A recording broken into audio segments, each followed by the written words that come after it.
Republicans and Democrats teamed up.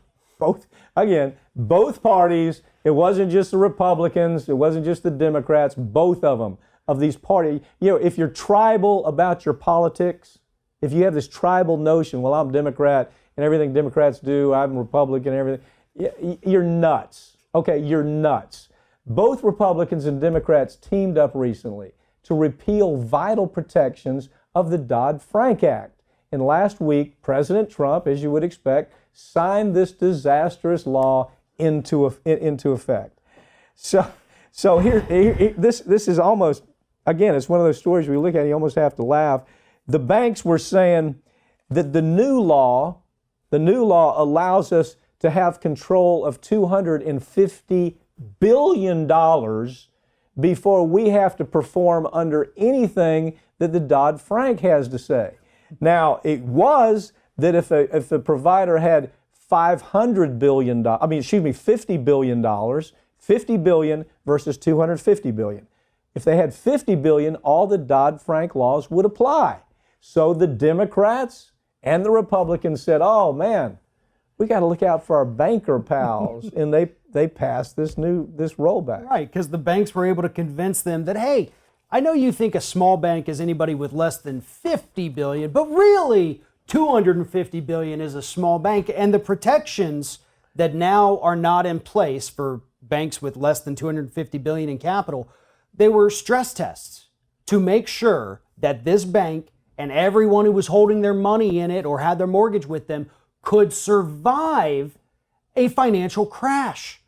And now they don't have to go through that testing. So if you have your money in one of these banks that are $250 billion or less, or you have your mortgage or your car loan, if that bank tanks, they have no idea whether or not they're going to remain solvent, whether or not they're going to be able to, do whatever you need them to do, whether or not your money is still in that account, because they were able to convince almost every Republican and 50 Democrats total, 33 in the House, 17 in the Senate, that, you know what, God. I only have $249 billion.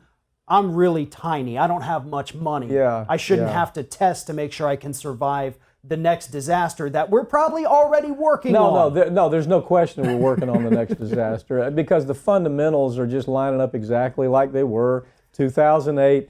Walk back in time, 2008. The banks didn't suffer at all. None of them went to prison, even though they were engaged in just out and out lying. I mean, to investors, to mom and pop investors. They were lying to them. They were saying this is a good stock. The bank that was saying this is a good stock was selling their stock. You see, and so at the same time, they're loading mom and pop pension programs, not just in the United States, all over the world with this garbage. Okay, so they come out of it. I remember, we're going to do something about this. Remember that election? We're going to do something about these bankers. And Obama was up there and I was going, wow, I really love hearing a presidential candidate talk like that. Well, none of them went to jail. Taxpayers ended up footing the bill for everything. Taxpayers that had nothing to do with this Wall Street thuggery scam had nothing to do with it. Taxpayers ended up footing the bill because the Democrats and the Republicans said, these are our pals. We're getting a lot of money from Goldman Sachs and all these other folks. Yeah, we know they committed crimes, but they let them go anyway. Yeah, and at the same time, not just let them go, they let them go with billions of dollars in bailout money in their pockets as they're heading back to their banks. And they kept all their bonuses. Did you follow that part too? They did. Yeah. And Goldman Sachs last week came out and said, with the way things are heading right now, with what we see happening in this country, we're predicting that a recession is right around the corner. Are they going to stop doing what they do? Are they going to stop engaging in this kind of activity or lobbying for looser bank regulations? Absolutely not. Yeah. They're not going to do anything to try to help us from this recession that's coming because they got to make as much money and get out as soon as possible. Isn't that the same Goldman Sachs where one of the top of the food chain at Goldman Sachs says, we really better not cure cancer, right? Because if we cure cancer, we're going to lose a lot of money. Yeah. If we cure these long-term diseases, we're going to lose a lot of money. Goldman Sachs, that is the new norm of CEO thinking in America right now.